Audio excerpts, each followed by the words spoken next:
கயாவில் சீதாதேவி இது போன்ற முதல் வருஷாப்திகம்னு சொல்லுவாங்க.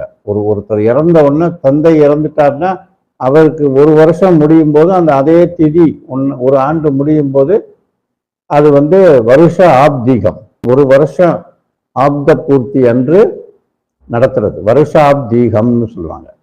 அந்த வருஷாப்திகத்தை பண்ணக்கூடிய அந்த வேலையை ராமன் அங்க செய்யல. ராமன் வெளியேறின பிறகு தசரதன் இறந்துடுறார். எனவே இவர் போய் அந்த இறுதி அந்த மரியாதைகளை எல்லாம் அவர் செய்யல.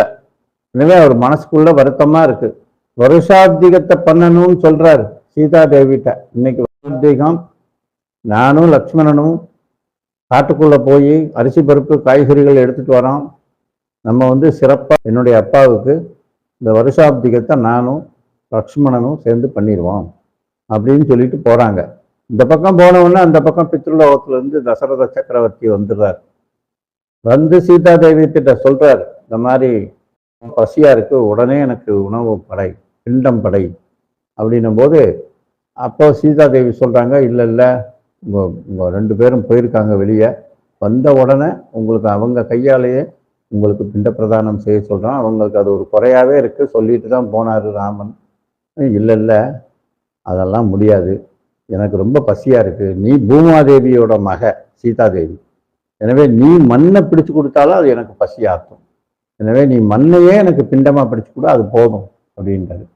அப்போ வேற வழி இல்லாம அங்கே இருக்கிற வடவிருட்சம், இந்த அருவிகள் எல்லாத்தையும், மலை எல்லாத்தையும் சாட்சியா வச்சு, நீங்கள்லாம் ராமன் வந்தவொன்னு சாட்சி சொல்லணும், இது ரொம்ப முக்கியமான ஈவெண்ட்டு, நான் கொடுத்துட்டேன்னா அது பெரிய தப்பாகி போகும், உலகத்துக்கு ஒரு பெரிய உதாரண தப்பாயிரும், அதனால நான் கொடுக்குறேன் அப்படின்னு சாட்சி வச்சு கொடுத்துட்றான்.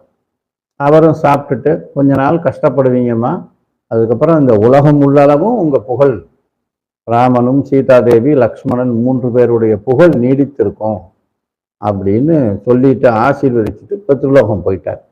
இவங்க வந்த உடனே இந்த அம்மா சொல்லுது, இப்படி நடந்துருச்சு அப்படின்னு ஒன்று. அப்போ அவர் உடனே பெருந்தன்மையா சொல்லி, இந்த மாதிரி மிக சிறப்பான வேலை பண்ண, அதனால இந்த இடம் இன்று முதல் கயா சிரார்த்தம் என்ற பெயரில் பெண்கள் தர்ப்பணங்கள் மற்றும் அந்த மாதிரி, அதாவது ஆண் வாரிசு இல்லாதவங்கெல்லாம் இங்கே தர்ப்பண விஷயங்கள் பண்ணிக்கலாம் அப்படின்னு தான் இன்னைக்கும் கயா சிரார்த்தத்துல மண்ணு தான் அங்க பிண்டம்.